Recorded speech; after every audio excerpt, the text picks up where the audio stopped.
विद्यार्थी मित्रांनो, सह्याद्री ट्युटोरियल्स मध्ये तुमचं स्वागत आहे. व्हिडिओच्या सुरुवातीला ना जो मेन विषय आहे ते सोडून थोडंसं बोलणार आहे मी. लिहिलंय इथं मी जय शिवराय. कालच आईचा फोन आला आणि तिनं मला सांगितलं, की "हे जय शिवराय लिहितोयस ना, ते वाचून फार बरं वाटतंय. फार बरं वाटतंय." मी तुम्हाला सांगू का, हे नावच असं आहे, की हे सगळ्यांना एकत्र जोडतंय. मी तुम्हाला सांगू का, आपण अजून देखील आता माझं वैयक्तिक मत मांडतोय इथं मी. मी कुणालाही नावं ठेवत नाहीये, कुणालाही दुखवायचा माझा हेतू बिलकुल नाहीये. माझं वैयक्तिक मत मला मांडायचंय. माझं वैयक्तिक मत असं आहे, की मला अजून पण असं वाटतंय, की आपण अजून स्वातंत्र्य मिळवलेलंच नाहीये. मिळवलेलंच नाहीये. काय घडतंय आपल्या देशात अजून पण? माझं वैयक्तिक मत आहे, मी पुन्हा सांगतोय बरं का. अगोदर काय होतं? इंग्रज होते आपल्या देशात. बरोबर आहे? इंग्रजांच्या अगोदर कुणी राज्य केलं? मुघलांनी राज्य केलं. बरोबर आहे? मला सांगा मुघल जास्त होते का आपण जास्त होतो? आपली संख्या जास्त होती. तरीही त्यांनी आपल्यावर राज्य केलं. इंग्रज ओके, ते तर केवढीशे होते लक्षात घ्या. त्यांनी पण आपल्यावर 150-200 वर्ष राज्य केलं. त्याच्यानंतर आता जे आपल्यावरती राज्य करतायत ना, त्या सगळ्यांची एकच मेथड आहे. काय, की फोडा आणि झोडा. म्हणजे थोडक्यात बरोबर आहे का माझं वाक्य बघा बघू? इतिहासात आपण ऐकलं होतं, की एकमेकांच्यात ना जाती-जातीमध्ये भांडणं लावायची आणि त्याचा फायदा घेऊन राज्य करायचं. हेच इंग्रजांनी केलं.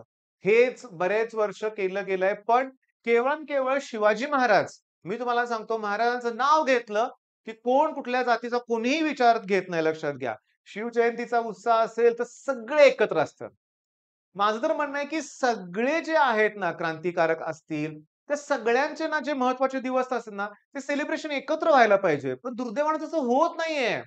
प्रत्येक जातीसाठी वेगवेगळे लोक आहेत असं वाटतं मला बऱ्याच वेळा. म्हणजे थोडक्यात मी तुम्हाला अगदी स्पष्टपणे सांगू का, आता कुणाचं नाव नको घ्यायला, पण काही लोक असे आहेत, की टिपिकल त्याच कास्टमधले.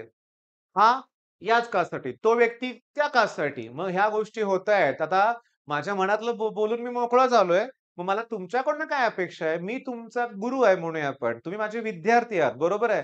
एक गोष्ट लक्षात ठेवा, की तुम्ही तुमच्या प्रगतीकडे लक्ष द्या. तुम्हाला चिथावलं जाईल.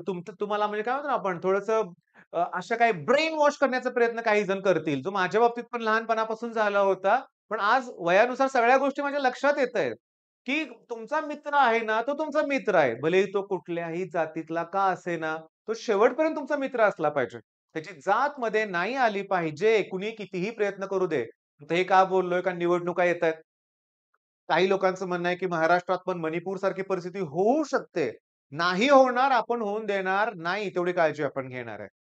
मुद्दा सोडून बाकीचंच बोलून खूप झालं मला माहिती आहे. आता मेन मुद्द्याचं बोलूया. त्याच्यासाठी तुम्ही इथं आलेला आहात, की मला इंजिनिअरिंग जमेल का?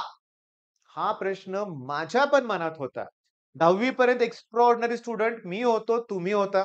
11वी-12वीत माझ्यासारखं बऱ्याच मुलांना फेल्युअर आलं. जसे मार्क 10वीत पडायचे, 10वी पर्यंत सगळं ईझी वाटायचं. 11th-12th मध्ये थोडंसं अवघड गेलं. बरोबर आहे? आणि त्याच्यानंतर माझ्या मनात प्रश्न आला, आता पुढं काय? जमेल का आपल्याला? तर याचं उत्तर मी देणार आहे. जमणार आहे. आणि का नाही जमणार असं तुम्हाला वाटत असेल त्याची मला कमेंटमध्ये सांगा कमेंट करून, की तुम्हाला काय वाटतं का नाही जमणार? जमेल. मग आता काय करूया माहिती का, की ह्याच्या अगोदर एक मी व्हिडिओ अपलोड केला त्यात मी मॅथ्सचा सिलेबस थोडंसं सांगितलं फक्त, डिस्कस काहीच केलेलं नाहीये. आणि या व्हिडिओमध्ये मी फिजिक्सबद्दल थोडंसं बोलणार आहे. मला फिजिक्सचा पॅटर्न काय एक्सप्लेन करायचा नाहीये तुम्हाला, पण बोलायचं आहे फिजिक्सबद्दल. चला पहिल्यांदा मला सांगा, हे जे ना इव्हॅल्युएशन, कंटिन्युअस कॉम्प्रिहेन्सिव्ह इव्हॅल्युएशन ते 30 मार्काला आहे. हा काय प्रकार आहे? याच्यात सेमिनारला 6 मार्क आहेत, युनिट टेस्टला 12 मार्क आहेत आणि उरलेले 12 मार्क हे असाइनमेंट, प्रोजेक्ट किंवा अशा गोष्टीला आहेत बरं का बाळांनो. पहिल्याच सेमेस्टरमध्ये सेमिनार द्यावा लागणार आहे. आता हे तुम्हाला माहिती आहे. एंड सेमिस्टरला 70 मार्क आहेत. तुम्हाला इंजिनिअरिंग जमेल जर तुम्ही एक प्रश्न विचारला नाही तर. आणि तो प्रश्न आहे, सर पासिंग क्रायटेरिया काय आहे? कंबाईन पासिंग किती मार्काला पास होणार? हे जर तुम्ही विचारणार असाल, हे जर तुमच्या मनात येत असेल, तर इंजिनिअरिंगला घेऊ नका ॲडमिशन. तर मी ती चूक केलेली आहे. आमच्या वेळेस 100 मार्काचा पेपर असायचा मोठाच्या मोठा आणि 40 मार्काला पास असायचं. मग मी काय चुका केल्या सुरुवातीच्या काळात? चला ठीक आहे मॅट्रायसेस, ते रँक ऑफ मॅट्रिक्स भरपूर ते पॉइंट्स आहेत बरं का मॅथ्स मधले. ते जवळ-जवळ 50 मार्काला. मग मी काय केलं, अरे वाह! मॅट्रायसेस 50 मार्काला आहे जवळपास. आणि 1-2 टॉपिक केले मग 70 आणि 2 टॉपिक केले टोटल 70 मार्काची तयारी केली. टार्गेट माझं काय होतं? पास व्हायचंय. झालो का पास? नाही. 32 स्कोर झाला.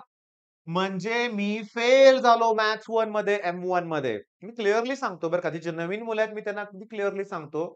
मी 10वी नंतर मॅथ्समध्ये असं पहिल्या अटेम्प्टमध्ये पासच झालो नाही. बोर्डच्या एक्झाममध्ये झालो लक्षात घ्या. पण 11, 12th स्टँडर्ड, मिड सेम म्हणतो ना आपण प्रिलिम एक्झाम. अवघड जात होतं मला. पण माझा स्टुडंट असेल तर आता अवघड जात नाहीये तुम्हाला माहितीच आहे. बरं आता मुद्दा असा आहे, की एवढे कमी मार्क पडले कारण माझं टार्गेट हे होतं. त्याच्यानंतर काय झालं, मी माझं टार्गेट चेंज केलं, की मला त्या सब्जेक्टमध्ये कॉलेजमध्ये नाही युनिव्हर्सिटीमध्ये टॉप करायचंय. हे माझं टार्गेट ठेवलं मी. त्यानुसार अभ्यास सुरू केला आणि मी तुम्हाला सांगतो त्याच्यामुळं फेल तर मी कधी झालोच नाही कुठल्या सब्जेक्टमध्ये त्यानंतर. ठीक आहे, टॉप नाही आलो मी पहिला कुठल्या युनिव्हर्सिटी सब्जेक्टमध्ये. कधी मी टॉपर नाही आलो. पण माझं टार्गेट ते असल्यामुळे कधी फेल पण नाही ना झालो. त्यामुळे इथून पुढे कधीही पासिंग क्रायटेरिया विचारायचा नाही. टार्गेट मोठं ठेवायचंय. ओके. आता नेक्स्ट बघा मी तुम्हाला सांगतो. आता सिलॅबस बघा. तिथे काही तुम्हाला ज्या गोष्टी आठवतात का बघा. क्रिटिकल अँगल मी तुम्हाला सांगू का? हे डेन्सर मीडियम आहे आणि हे रेअरर मीडियम आहे. जेव्हा लाईट रे डेन्सर मधून रेअरर कडे जाते, ती अवे फ्रॉम नॉर्मल बेंड होते आणि ती जर या डायरेक्शन मध्ये गेली आणि अँगल ऑफ रिफ्रॅक्शन जर 90 डिग्री असेल, तर या अँगलला क्रिटिकल अँगल म्हणतात. झालंय आपल्याला हे. मग क्रिटिकल अँगल. ओके. आता हा जो पॉइंट आहे ना, लेझर किंवा लेझरच म्हणा लक्षात घ्या. ठीक आहे. हा पूर्णपणे थेरॉटिकलच पार्ट आहे. पूर्णपणे. त्याच्यामुळे ह्याच्यात पैकीच्या पैकी मार्क मिळणार आहेत तुम्हाला. पण एवढे जे पॉइंट्स आहेत ना, तुम्ही अभ्यास करतानाच इथून पुढं. पहिला point spontaneous and stimulated emission. मग रेफरन्स बुकमध्ये त्याच्यावरचा पॉइंटचा अभ्यास करायचा. मला हे नंतर कळालं इंजिनिअरिंगला, की सिलॅबस इम्पोर्टंट आहे. त्यातला प्रत्येक पॉइंट कव्हर करायचा. रेफरन्स बुक घ्यायची गरज लागत नाही कारण YouTube आहे, Google आहे, सगळ्या गोष्टी आहेत. ओके. बरं पॉप्युलेशन इन्व्हर्जन, पंपिंग हे सगळं ना लेझरशी संबंधित आहे. ओके. ऑप्टिकल फायबर त्याच्यात पण लेझरचा थोडासा पार्ट येतोय. पण थांबा. हे सगळं ऑलमोस्ट बऱ्यापैकी काही गोष्टी सोडल्या. ऑप्टिकल फायबरचे एडव्हांटेजेस वगैरे विचारलेत. ते जर सोडलं, तर बराचसा पार्ट नवीन आहे मान्य करतो. पण थिअरॉटिकल आहे. बऱ्यापैकी थिअरॉटिकल आहे. आता इथं मला काही प्रश्न ते शब्द दिसतायत. De Broglie's wavelength. त्याच्यावर तुम्हाला सांगतो डी ब्रॉग्लीज वेव्हलेंथचे न्यूमेरिकल्स. अजून तुम्हाला मी सांगतो लक्षात घ्या डीके लॉ तुम्हाला होता. सुपरपोजिशन अँड एन्टाल्जमेंट काय दिलंय स्पेलिंग बघा. Comparison of classical computer quantum computing हे सगळं जे आहे ना, ह्यात न्यूमेरिकलचा थोडा पार्ट येणार. फार अवघड न्यूमेरिकल असणार नाहीत. कॅल्क्युलेटर असणार आहे. लॉग टेबलची किटकिट नाहीये लक्षात घ्या. युनिट 2 कोण थेरॉटिकल आहे. हे तुम्हाला केमिस्ट्रीमध्ये होतं. अटॉमिक स्ट्रक्चरमध्ये लक्षात घ्या. मग हे युनिट 2 आणि हा युनिट 1 तुम्हाला कॉलेज सुरू झाल्यानंतर जवळ-जवळ 4 आठवडे म्हणजे 1 महिन्याचा वेळ आहे. त्यात हे दोन्ही युनिट तुम्हाला संपवायचे आहेत सुरुवातीला आणि त्याच्यावर तुम्हाला टेस्ट द्यायचे. बरं नाही आम्हाला फिजिक्स जमतच नाहीये. मग अशा वेळेस नो डाउट आर-जी सर आहेतच. आर-जी लेक्चरर्स फिजिक्सचा कोर्स त्यांनी लॉन्च केलेला आहे. उशीर करू नका. पुन्हा बॅकलॉग क्रिएट होईल. नॉमिनल फी मध्ये फिजिक्स ते क्लिअर करून देतील तुम्हाला. चेक करा त्यांच्या ॲप्लिकेशनवरती, YouTube चॅनलवरती. त्याच्यानंतर मी तुम्हाला सांगतो लक्षात घ्या. तिसरं युनिट आहे. तर पुन्हा डी ब्रॉग्लीज दुसरं युनिट आहे सॉरी हां. तर तिसरं युनिट तिसऱ्या युनिटमध्ये हे टोटली मला ना वेव्ह ऑप्टिक्सचा पार्ट दिसतोय. इंटरफरन्स ठीक आहे. Condition for maximum in minimum for reflected system. Types of polarization. त्याच्यानंतर Malus law. Okay. Huygens theory. म्हणजे आहे रे, बेसिक केलेला आहे तुम्ही अभ्यास. नाही केला आता थोडा करा. म्हणजे कॉलेज सुरू केल्यावर तुम्हाला सोपं वाटेल. मग 12th स्टँडर्ड मधला हा पार्ट तुम्हाला करायची गरज आहे. बरं युनिट 3 वरती ना टेस्ट होत नाही. तिथं तुम्हाला एखादी असाइनमेंट कंप्लीट करावी लागेल. आता युनिट 4 जो आहे ना पुन्हा थिअरॉटिकल बऱ्यापैकी अल्ट्रासॉनिक. अल्ट्रासॉनिक 8 तासात तुम्हाला कॉलेजमध्ये शिकवणार आहेत. नाही बाळांनो, बऱ्याच ठिकाणी शिकवत पण नाही. डिक्लेअर केलं होतं पोर्शन आपलं आपल्यालाच करावं लागतं लक्षात घ्या. Characteristics, properties of ultrasonic waves, generation of ultrasonic wave by inverse piezo electric effect. इथं डायग्राम वगैरे असणार आहे, कन्स्ट्रक्शन असणार आहे. आता गंमत सांगू का? इंजिनिअरिंगचा आन्सर म्हणलं ना, तर डायग्राम खूप इम्पोर्टंट आहे. डायग्रामच इम्पोर्टंट आहे. तुम्हाला फिगर ड्रॉ करता आली, की त्याचं एक्सप्लेनेशन लिहायला जमलं पाहिजे. फिगरवरूनच वर्किंग पण लिहायला जमलं पाहिजे. हे काय लिहिलंय? सोलार सेल हे पण होतं आपल्याला. सेमीकंडक्टरचा टाइप आहे ना लक्षात घ्या. बरोबर आहे band gap energy, valence band, conduction band, band gap energy. मला तर फिजिक्स हा बऱ्यापैकी सोपा वाटतोय. पण गंमत सांगू का? मला ह्याच्यात ना सॉलिड स्टेटचा पार्ट कुठं दिसत नाहीये किंवा नाही जो जुन्या सिलेबसमध्ये होता बाळांनो लक्षात घ्या. बरं हे नॅनो पार्टिकल्स वगैरे बद्दल थियोरेटिकल आहे. सुपर कंडक्टिव्हिटी पण थियोरेटिकलच आहे लक्षात घ्या. याच्यात मला ना सिरियसली कुठेही मला तो पॉइंट दिसला नाहीये. इंटरफेरन्स डिफ्रॅक्शनमध्ये पण नाहीच आहे तो. Okay. Types of polarization unit 2 okay आणि युनिट 1 तर तो पार्ट नाहीये म्हणजे सांगू का? Simple cubic, body centered, face centered हे सुद्धा फिजिक्समध्ये होतं. बरं मग आता या व्हिडिओच्या एंडला फिजिक्सबद्दल पण थोडंसं मी सांगितलं, की 11th-12thचा बराचसा पार्ट आहे याच्यामध्ये बराचसा. तो सोपं वाटणार आहे.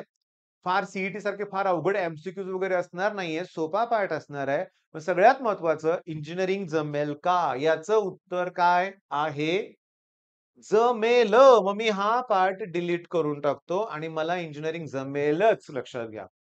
माझं मी टार्गेट सेट केलेलं आहे आणि ते टार्गेट आहे, की मला टॉप करायचं. त्यासाठी अभ्यास करावा लागणार आहे. आणि मी तुम्हाला सांगू का? मी तुम्हाला लवकरच M1 बद्दल बोलणारच आहे बोललोय, की M1 मात्र डेली अभ्यास करावा लागतो. अगदी रेग्युलर. नाहीतर एक घरापासून हॉस्टेल लाईफ एन्जॉय करता कधी सेमेस्टर आली कळणार पण नाही तुम्हाला. आणि सेमेस्टर जवळ आली, की फार तणाव होईल बरं का. कारण हा जो सिलेबस मी बोललोय ना तुम्हाला, हा 1-2 दिवसात एका आठवड्यात होण्यासारखा नाहीये. रेग्युलरली अभ्यास करावा लागणार आहे. फिजिक्स वास्ट आहे लक्षात घ्या. 10वी पोर्शन कमी होता 11-12 मध्ये. खूप वाढला म्हणून जमला नाही. इंजिनिअरिंगला त्याच्या पुढची लेव्हल आहे. पण रेग्युलर अभ्यास केला तर काही प्रॉब्लेम येणार नाही हे लक्षात ठेवायचं. ठीक आहे मग हा व्हिडिओ थांबवतोय तर मी. All the best.